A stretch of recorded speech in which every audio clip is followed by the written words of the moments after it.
अस्सलाम वालेकुम स्टूडेंट्स। आज के प्रैक्टिकल में हम सीखेंगे लंग्स के बारे में। तो सबसे पहले आपको बताते हैं कि लंग्स का क्या फंक्शन होता है हमारी बॉडी में। लंग्स हमें गैसेस एक्सचेंज में हेल्प करते हैं, यानी हमारी बॉडी में जो फजूल गैसेस बनती हैं उनको बॉडी से बाहर निकालने, और जो यूजफुल गैसेस होती हैं उनको बॉडी में इनहेल करने का काम करते हैं। ठीक है।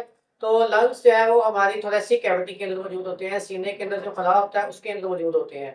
ठीक है। तो इस कैविटी को हम थोरेसिक कैविटी कहते हैं। ठीक है। ये हमारी रिब्स के बिल्कुल नीचे मौजूद होते हैं। तो अब ये लंग्स के अंदर हवा आती किस तरह से है और किस तरह से बाहर जाती है, इस चीज़ को समझाने के लिए हम एक वर्किंग मॉडल का सहारा लेंगे। ठीक है। तो ये हमारे पास लंग्स का एक वर्किंग मॉडल मौजूद है। ठीक है। इसमें हमने देखे एक सिंपल सी बॉटल को काट कर ये सारा मॉडल तैयार किया है। तो इसके अंदर आपको ये दो बैलून्स नजर आ रहे हैं, ये लंग्स को रिप्रेजेंट करते हैं। और ये हमारा ट्रेकिया विंड पाइप, इसकी मदद से हवा आएगी और लंग्स को इंसुलेट करेगी, लंग्स को फुला देगी। ठीक है। इसी तरह से ये आपको नीचे जो नजर आ रहा है, ठीक है, हमारी थोरेसिक कैविटी के नीचे यहाँ पर एक मसल होता है, इस मसल का नाम होता है डायाफ्राम। बेसिकली हमारे लंग्स के अंदर जो हवा आना और हवा का बाहर जाना, ये इसी डायाफ्राम पर डिपेंड करता है। ये डायाफ्राम ही कॉन्ट्रैक्ट करता है तो हमारे लंग्स के अंदर हवा आती है, और ये जब रिलैक्स करता है तो हमारे लंग्स से हवा बाहर चली जाती है। ठीक है। तो ये देखिए, मैं जैसे ही इसको पकड़कर ऐसे खींचता हूँ तो इसमें हवा आ रही है, और जैसे मैं छोड़ता हूँ तो हवा इसमें से निकल जाती है। ठीक है। तो जब डायाफ्राम कॉन्ट्रैक्ट करेगा तो हवा लंग्स में भर जाएगी, जब डायाफ्राम रिलैक्स करेगा तो इसमें से हवा निकल जाएगी। ठीक है।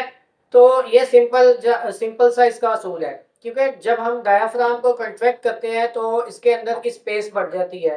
ठीक है। तो अंदर पहले ही एक वैक्यूम क्रिएट होता है। ठीक है। जैसे ही हम स्पेस बढ़ाते हैं तो अंदर का प्रेशर कम हो जाता है। ठीक है। और बाहर चूंकि हवा का प्रेशर ज्यादा होता है तो हवा जो है वो अंदर की तरफ रश करती है, अंदर की तरफ लंग्स की तरफ आ जाती है। ठीक है। और जैसे ही हम लंग्स डायफ्राम को छोड़ते हैं, ठीक है, डायफ्राम रिलैक्स होता है तो लंग्स से हवा जो है वो बाहर निकल जाती है। ठीक है। तो ये आपने वर्किंग मॉडल की मदद से सीखा कि किस तरह से लंग्स में हवा आती है और किस तरह से लंग्स से हवा निकल जाती है।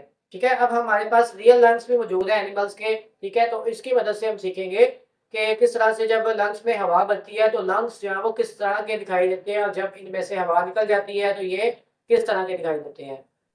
जी स्टूडेंट्स, तो हमारे पास ये देखें एनिमल्स के लिए लंग्स मौजूद हैं। तो लंग्स जो है वो राइट लंग होता है और लेफ्ट लंग होता है। ठीक है। और ये जो हमारे पास पाइप नजर आ रहा है आपको, इसको विंड पाइप कहते हैं या इसको ट्रेकिया कहते हैं। ठीक है। तो इसकी वजह से हवा दोनों लंग्स में आती है। ठीक है। तो आप देख सकते हैं कि जो हमारे पास राइट लंग होता है इसके तीन लोब्स होते हैं। ये एक लोब है इसका, इसी तरह से ये दूसरा लोब, और ये तीसरा लोब। ठीक है। और ये लेफ्ट के मुकाबले में थोड़ा सा बड़ा होता है। ठीक है। तो लेफ्ट लंग के दो लोब्स होते हैं, एक आपको ये नजर आ रहा है। ठीक है। और एक आपको ये बड़ा सा लोब नजर आ रहा है। ठीक है। तो ये एक ये, ठीक है, दो लोब्स इसके होते हैं और तीन लोब्स राइट लंग के होते हैं। अब हम इसको इसमें हवा भर के देखते हैं कि लंग से है वो हवा भरने के बाद किस तरह के दिखाई देते हैं।